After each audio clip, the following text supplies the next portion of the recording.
that we'd like to get to that's important for a number of Americans, in particular younger voters, and that's climate change. President Trump, with regard to the environment, you say that we have to have clean air and clean water.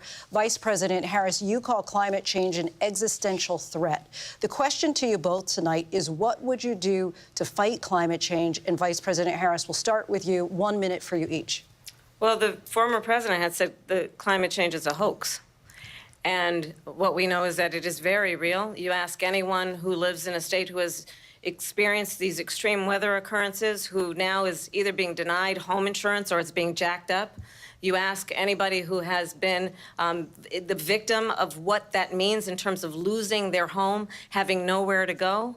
We know that we can actually deal with this issue. The young people of America care deeply about this issue.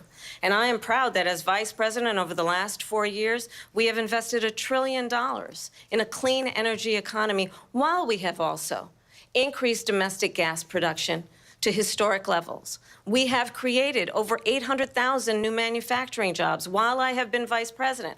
We have invested in clean energy to the point that we are opening up factories around the world. Donald Trump said he was going to create manufacturing jobs. He lost manufacturing jobs. And I'm also proud to have the endorsement of the United Auto Workers and Sean Fain, who also know that part of building a clean energy economy includes investing in American-made products, American automobiles. It includes growing what we can do around American manufacturing and opening up auto plants, not closing them like happened under Donald Trump. Vice President Harris, thank you. That didn't happen under Donald Trump. Let me just tell you, they lost 10,000 manufacturing jobs this last month. It's going, they're all leaving.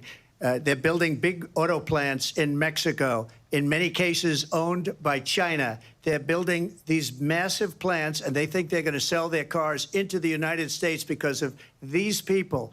What they have given to China is unbelievable. But we're not going to let that. We'll put tariffs on those cars so they can't come into our country, because they will kill the United Auto Workers and any auto worker, whether it's in Detroit or South Carolina or any other place. What they've done to business and manufacturing in this country is horrible.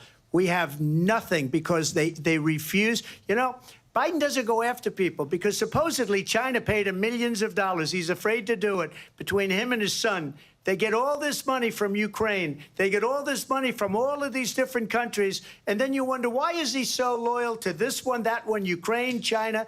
Why is he? Why did he get $3.5 million from the mayor of Moscow's wife? Why did she pay him $3.5 million? This is a crooked administration, and they're selling our country down the tubes. President Trump, thank you. Thank you.